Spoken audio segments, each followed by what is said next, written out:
Durasiin dhufee beekakoon qabdu yoon dadhabee kufee si qofa garuu.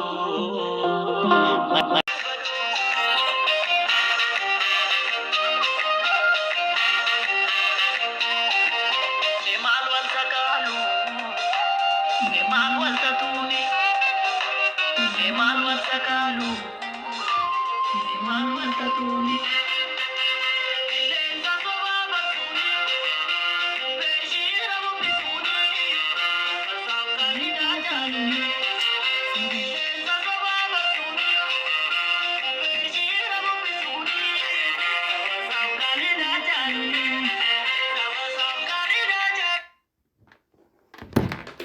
Kabajamtoota jaalatamtoota maatii Joordii Tuubii nageenyaaf jaalalli waaqayyo isiniif haa baay'atu.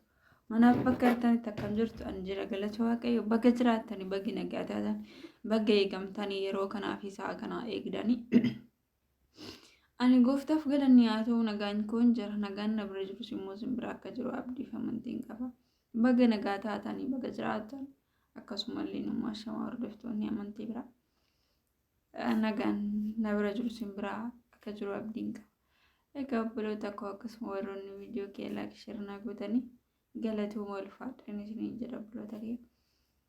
Egaa torbeen nuti keessa jiraachaa jirru torbee goota keenyaa Hacee biraa itti hidhamne torbee jibbamtuu keessa jirra.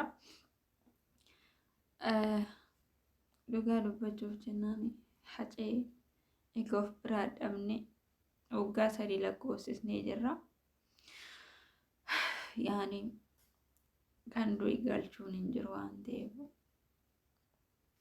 bakka jirutti waaqayyoon lubbuu isaa nuuf haa boqochiisu jecha nutis immoo warroonni hafan warroonni bakka isaa bu'an jechuudha. Ijoolleen Oromoo kan taane seenaa obboleessa keenya kabajamaa fi jaalatamaa Hacaaluu akkasumas immoo akkuma argaa jirru kana haati manaa isaalleen hojii gaarii irratti kan bobba'aa jirtu kan hojjechaa jirtudha. Dhugaa dubbachuuf jennaan kan namatti tolu kan nama gammachiisudha.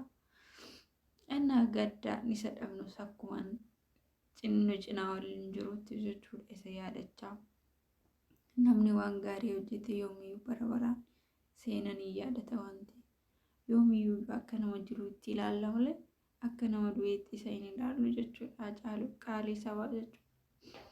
Sanaafuu waggaa 3ffaan isaa torban kana keessa waan ta'eef jechuudha. Warri kabajaaf jirtan lidatii isaa akkasumas immoo ijoolleen keenya akkuma argaa jirru kana suura isaa mul'uu poostii gochaa jiran akka waan haaraatti jechuudha. Dhugaa dubbachuuf jennaani hawwii tazarraa jettee Hacaaluun qaalii sabaadha. Hacee jechuun nuuf ija keenyadha, nuuf qaroo keenyadha. Hacaaluu jechuun dhugaa dubbachuuf jennaan jechootaan ittiin ibsuun qabanii gama kootiin Hacaaluu jennaan kan uumaaniyyuu nama adda hin qoonne.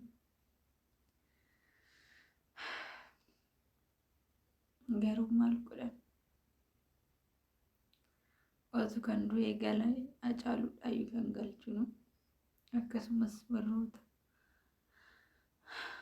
gootota Oromoo dhaayyuu kan galuyyuu garuu du'anii galuu hin danda'amu waan ta'eef sanaafuu warroonni nutis immoo jirru kun Hacaaluun nu bira hin jiru jennee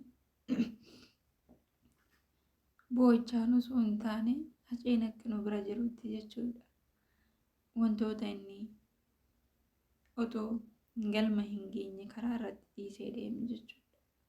Nutis immoo galma hin geenyee fi akka Hacaaluun waliin jirutti ilaaluudha malee boonyee achi goonee waan tokko wanta faayidaa qabnu tokko hin jiru waan ta'eef.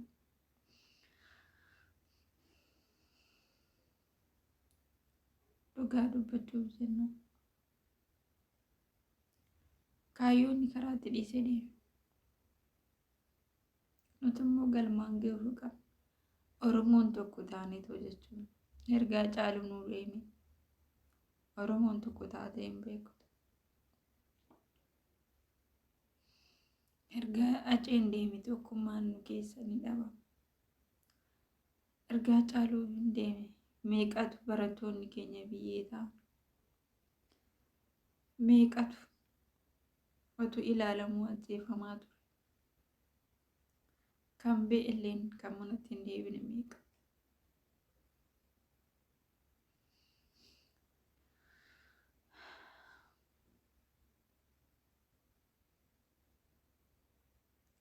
Ammas immoo nuti jabaanne seenaan Haceen nutti dhiisee deeme galmaan ga'uufii qaba. Akkuma haati manaa isa baay'ee cimtu akkuma taatee bakka hundatti deemtee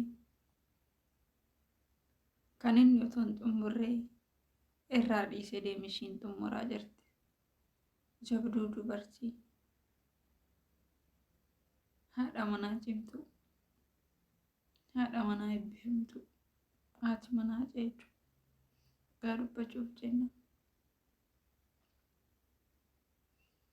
Ijoollee haati manaa Hacaaluu dubartii baay'ee cimtu, dubartii jabdu an akka dubartii ishiin jiru dhugaa dubbachuuf jenna.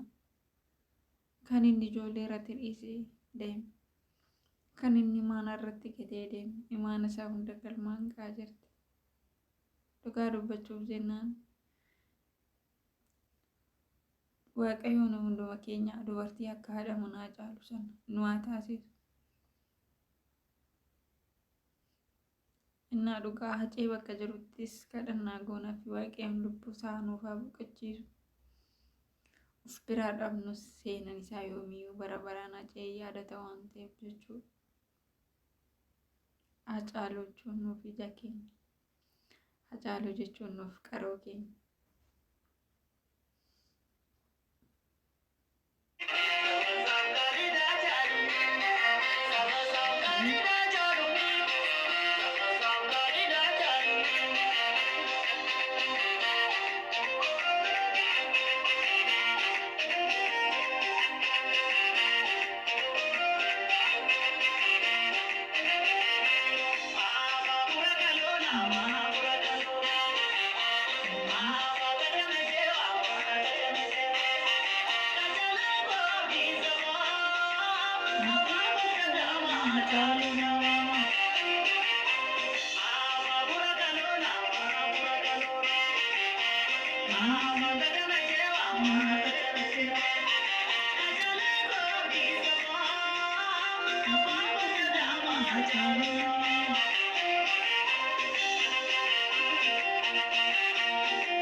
Kanaaf obboloota koo hundi keenya bakka jirrutti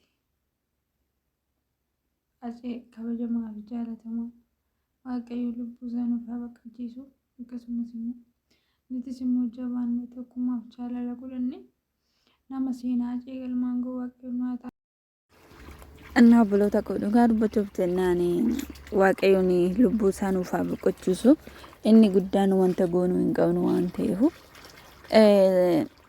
kana qofaadha kan gochuufii qabnu. Hacee yoomiyyuu taana hin duune nu keessa jira. Seenaan isaa immoo yoomiyyuu bara baraan isa yaadatama waan ta'eef akkasumallee immoo haadha manaa jabduu cimtuu qaba waan ta'eef haati manaa isaatiyyuu seenaa isaa galmaan geecha. Akkasumallee nuti Oromoon seenaa inni duratti dhiisee deeme imaana inni duratti dhiisee deeme galmaan geenya.